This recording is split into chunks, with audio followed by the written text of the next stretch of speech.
ክርስቶስ ኢየሱስ ማለት ነው። ልጁን ያፍርባቸው ብሎ ልጁን ላከባቸው። ገበሬዎቹ ግን ልጁን ባዩ ጊዜ እርስ በርሳቸው ወራሹ ይህ ነው፣ ኑ እንግደለው፣ ርስቱን እናገኝ ተባባሉ። ይዘውም ከወይኑ አትክልት አወጡና ገደሉት፣ ሰቀሉት ማለት ነው። ሰቀሉት አይደለ? ሰቀሉት። ኦኬ። የተሰቀለው ማን ነው? ክርስቶስ።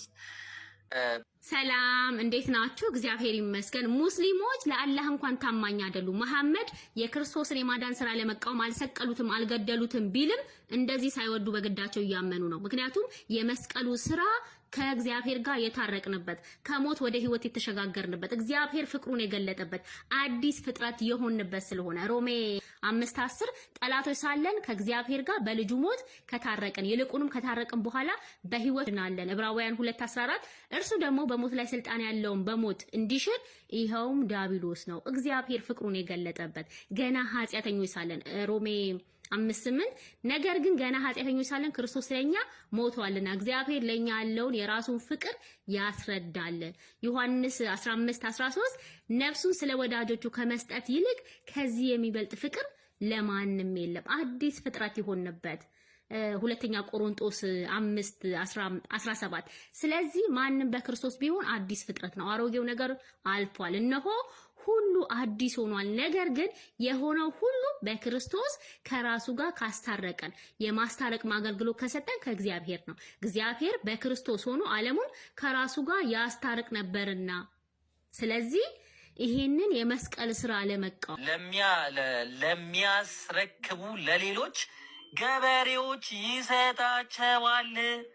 ሌላ ገበሬ ከአይሁድ ውጪ ወይ መሐመድ ልጆቹን እንደዚህ ነፍሳቸውን ታስጨንቀው። እንግዲህ የቀደሙ ገበሬዎች በህግና በስርዓት በዘራቸው ይመኩ የነበሩ ፍሬ የሌላቸው ናቸው። ሌሎች ገበሬዎች የተባሉት ወይም ደግሞ አዲሶቹ በክርስቶስ ኢየሱስ ያመኑት ናቸው።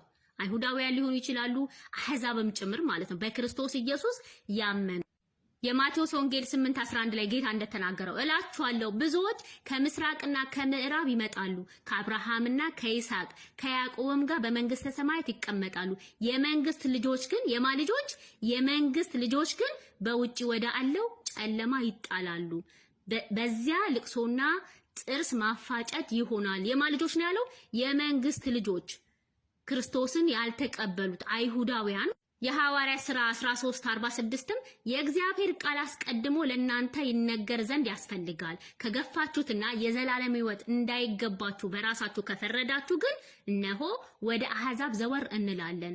እንዲሁ ጌታ እስከ ምድር ዳርቻ ድረስ ለማዳን ይሆን ዘንድ ለአሕዛብ ብርሃን አድርጋለሁ ብሎ አዟል። እንዲሁም ሮሜ 9:26ም እናንተ ሕዝቤ አይደላችሁም በተባላችሁበት ስፍራ በዚያ የሕያው እግዚአብሔር ልጆች ተብለው ይጠራሉ። ምን ተብለው? የእግዚአብሔር ልጆች ተብለው ይጠራሉ።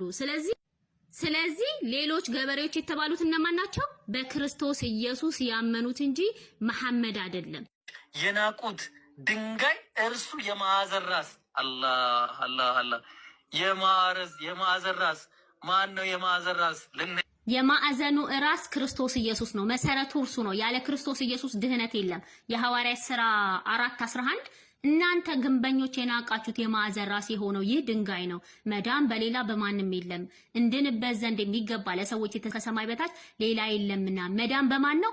መዳን በክርስቶስ ኢየሱስ ብቻ ነው። ኤፌሶን 2:20 በሐዋርያትና በነቢያት መሰረት ላይ ታንጻችኋል። የማዕዘኑም ራስ ድንጋይ ክርስቶስ ኢየሱስ ነው። የማዕዘኑ ራስ ማን ነው?